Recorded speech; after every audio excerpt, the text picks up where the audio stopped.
Effectivement, Core Network Security propose des équipements orientés lutte contre les intrusions. Donc on retrouve deux grandes familles. La première, l'IPS 5500, qui se spécialise sur la lutte contre les intrusions, mais aussi sur la partie lutte contre les nids de service. Et puis la deuxième, la DDS 5500, qui elle est spécialisée en revanche sur la partie déni de service uniquement, et qui est plutôt orientée d'ailleurs data center.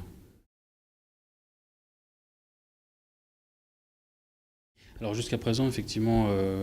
Corero, anciennement Top Layer, travaillait en direct avec ses clients, y compris sur la partie supervision et lutte contre les attaques en temps réel avec son centre de sécurité opérationnelle. Et l'idée, suite au rachat par Corero de Top Layer, a été de changer le modèle de distribution pour passer en indirect total et de former nos partenaires, de transférer les plus de 10 années d'expérience qu'on a sur ces luttes contre les attaques par déni de service notamment, puisque ce sont des attaques qui se passent en temps réel et qui évoluent en temps réel aussi. Et donc l'idée est de pouvoir former des opérateurs de services managés, SFR étant le premier avec lequel nous avons signé un partenariat en France, et donc qui lance une offre anti-DDoS managée à destination aussi bien des grands comptes que des PME d'ailleurs, puisque très souvent ces entreprises n'ont pas les ressources nécessaires pour pouvoir gérer en temps réel ce type d'attaque et qu'elles peuvent être tout autant la cible qu'un grand compte. Alors effectivement, on retrouve maintenant des techniques de contournement, on appelle ça d'évasion d'IPS, qui ciblent principalement les IPS ancienne génération, qui se reposent principalement sur signature. Et depuis longtemps, depuis sa création, en fait, Corero a intégré des modules de validation protocolaire et validation de données, où au lieu de n'être basé que sur des signatures, on a aussi une partie de signature traditionnelle. On intègre aussi une partie de signature Kaspersky pour compléter la détection. Mais on va au-delà avec donc ces modules de validation et de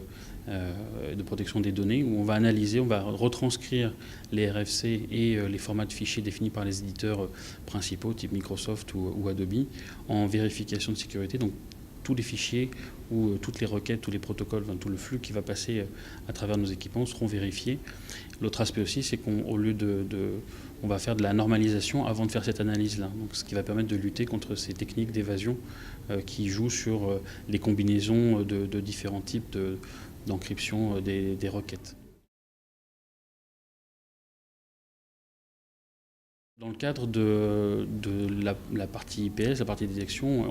on a la possibilité d'encoder de manière avec différents encodages, différents types d'encodage, une requête classique, l'enquête TCP et ainsi de suite. Et l'idée, ça va être de décoder, et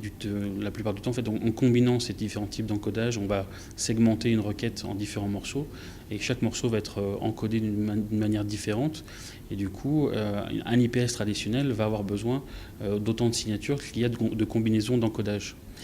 Donc l'idée, avant même de faire l'analyse de sécurité, ça va être de normaliser pour n'avoir au final que la requête complète telle qu'elle était à l'origine avant d'être encodée, et de la passer à travers les filtres de sécurité une fois seulement cette normalisation faite. Donc c'est un aspect spécifique aussi de la partie détection d'intrusion. Alors, ce qu'on observe de plus en plus, on en entend parler, on a entendu encore récemment parler avec Flame, sont des attaques qu'on dit persistantes et avancées. Donc, en fait, des attaques qui, la plupart du temps, ne sont détectées qu'après l'action. Donc l'idée côté Corero, ça a été justement d'imbriquer différentes techniques de détection, soit pour anticiper, soit pour bloquer une intrusion, avec ces outils, ces fameux malwares, ce qu'on appelle les APT, mais aussi pour pouvoir, dans le cas où nos équipements sont implémentés après l'infection, ou qu'elles sont contournées, que les solutions traditionnelles de sécurité aussi sont contournées par un poste nomade qui reviendrait de l'extérieur,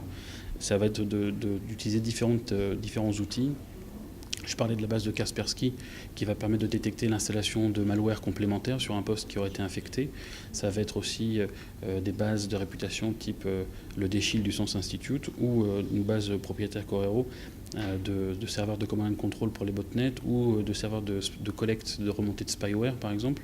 pour détecter toutes ces communications sortantes depuis l'entreprise qui la plupart du temps utilisent des protocoles ou des ports qui sont ouverts au niveau des firewalls et donc peuvent passer inaperçus. Et puis l'aspect au niveau de ces nouvelles attaques, ça va être aussi ces fameux modules de validation protocolaire qui vont permettre de protéger contre des failles qui ne sont encore pas connues et qui jouent la plupart du temps sur les protocoles. Donc oui, effectivement, donc on a signé également avec Agaric, qui est la filiale dédiée aux hébergements critiques du groupe Bull, et donc avec lequel on a travaillé sur un projet très sensible, sécurisation du site web de l'un des deux finalistes à l'élection présidentielle, et qu'on a protégé pendant les 2 mois de la campagne, avec succès, puisqu'on n'a pas entendu parler de son site ayant été soit inaccessible, soit défacé, comme on dit. Effectivement, c'est l'un des moyens aussi de démultiplier l'infection de postes utilisateurs et de passer par des sites web qui sont peu sécurisés eux-mêmes. Donc en sécurisant les hébergeurs de ces sites web, on permet de lutter contre ces rebonds et ces infections par rebond. Alors on sera plutôt sur les hébergeurs dans le cadre des sites web, et puis ensuite effectivement de travailler via des intégrateurs auprès des grands comptes pour les héberger. Pour la partie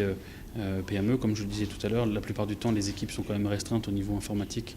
dans ces sociétés-là, et donc ce sera de travailler avec des fournisseurs de services managés. Ça peut être des intégrateurs qui développent une activité de service managé, ou des opérateurs de service managé pur, ou des opérateurs au sens telco qui décideraient de rajouter de la valeur ajoutée à leurs tuyaux et se lanceraient effectivement aussi sur ce type de service managé.